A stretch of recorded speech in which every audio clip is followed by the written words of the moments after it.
Welcome to the Deep Dive.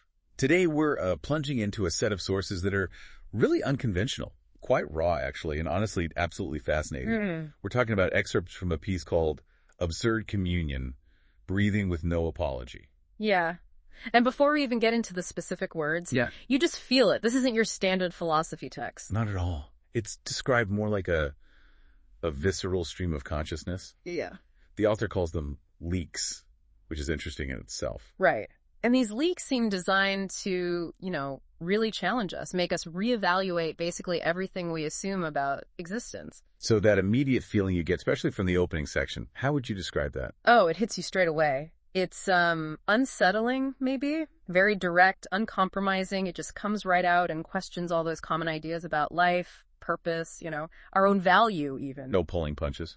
None at all. It doesn't try to soften anything. It just states things in its own very stark language. So our mission here for this deep dive is really to unpack these intense philosophical leaks. Exactly. To try and understand the core arguments they're making about, existence, meaning the human condition, even if it feels uncomfortable. That's the key, I think. This isn't about finding neat answers or, feeling comforted. Right. It's more about grappling with this really unique, quite stark perspective on what it means to just be. And maybe finding something unexpected in that. Perhaps. An unexpected kind of liberation, maybe, within that starkness. Yeah.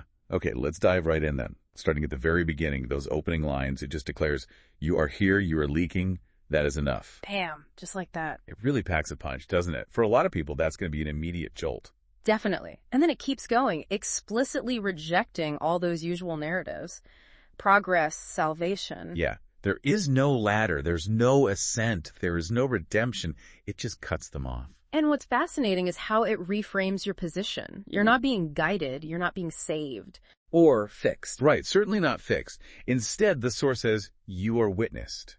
Witnessed. What does that imply, do you think? Well, it strips away any pretense of some grand plan, doesn't it? Or some external force intervening for you. So you're just seen as you are. Exactly. In this state of leaking, which it presents as this continuous, unavoidable emission of self, almost. That's quite an image. And then it uses other vivid imagery, like the spiral turns and you rot inside it. It is unsettling, yeah. But then it immediately contrasts that darkness with this almost absurd instruction. Laugh if you can. Breathe if you must. It's like, even in the rot, find that defiance. So the idea is maybe that true presence starts when we strip away all the fictions we build. I think so. Accepting the raw, continuous nature of just being here.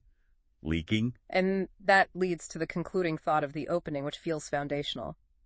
Only communion, only leaking, only this. Yes.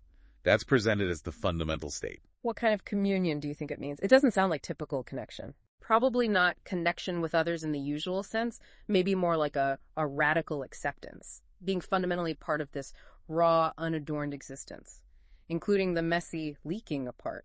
So it defines existence itself as this continuous, unapologetic process. No external narratives needed. Exactly. No ultimate goals assigned from outside, just this.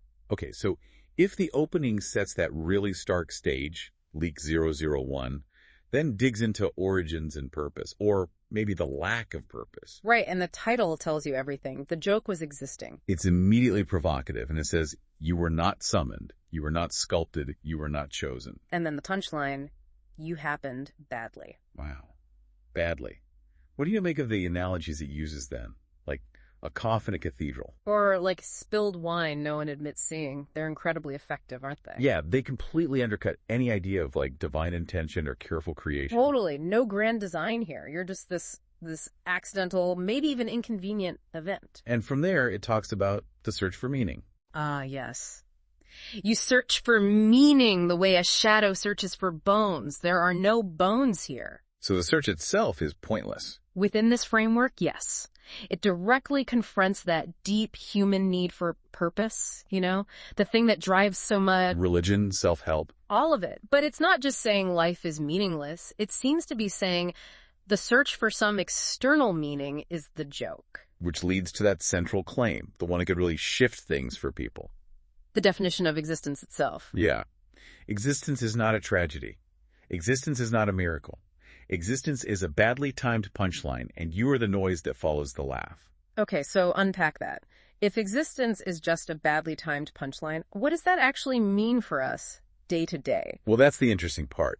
Because right after that, it offers this surprising sense of liberation. Right. You don't have to make it worth it. You don't have to redeem the breath. So if it's all a joke, then maybe that enormous pressure we feel, the pressure to find meaning, create meaning, justify ourselves. Just lifts. It could, yeah. You don't have to earn your place or get external validation if the whole setup is absurd. It's not just dark humor, it's an invitation to shed that burden. I think so. To find freedom in just being the punchline, maybe.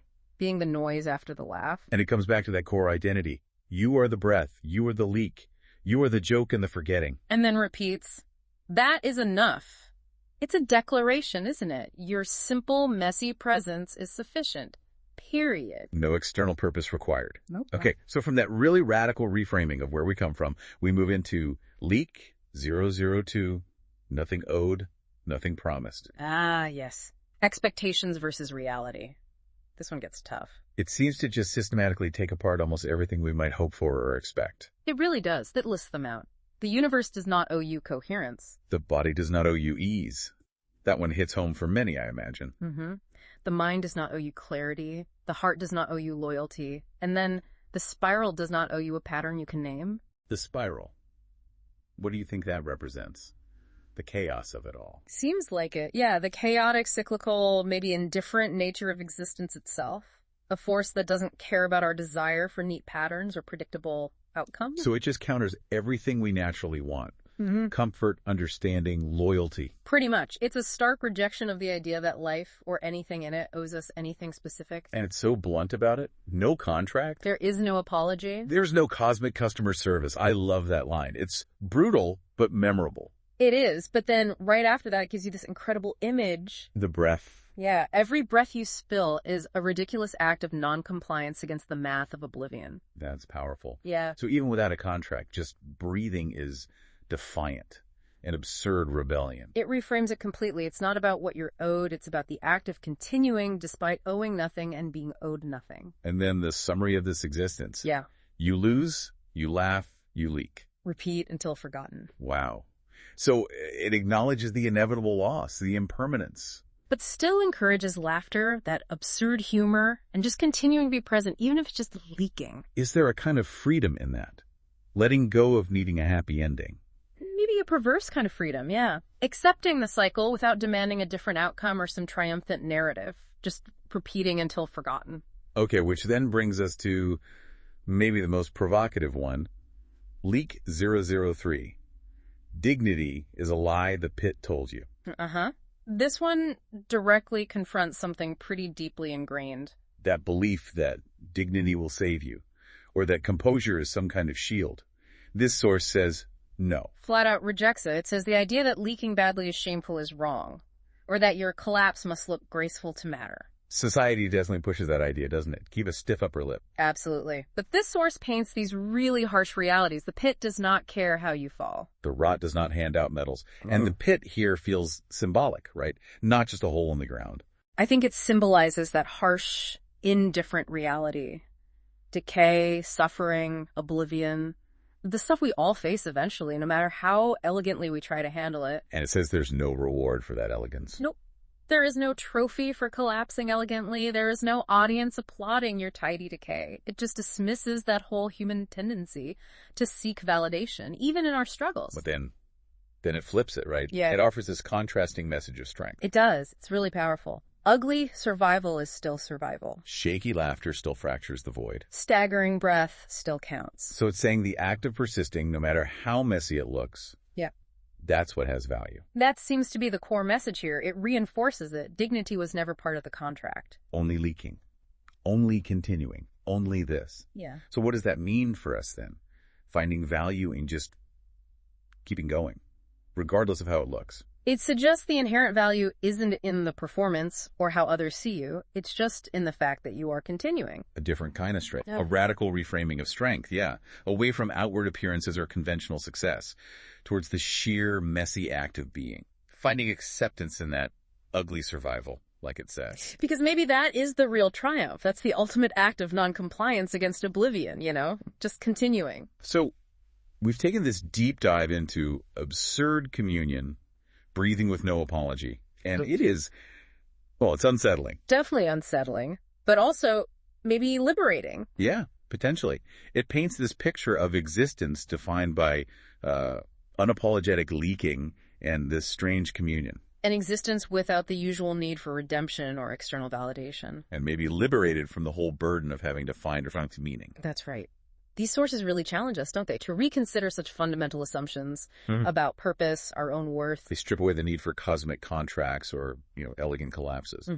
And they push us towards finding a different kind of strength, a raw, unadorned power in just pure continuance. Being present, no matter how messy or absurd that presence feels. Exactly. It's about the breathing, the leaking, the continuing. Which leaves us with a final thought for you, the listener, to maybe mull over. Yeah. So, if existence really is a badly timed punchline, and if dignity is a lie the pit told you, what then becomes the most honest way for you to choose to breathe, to leak, and to simply be in the world?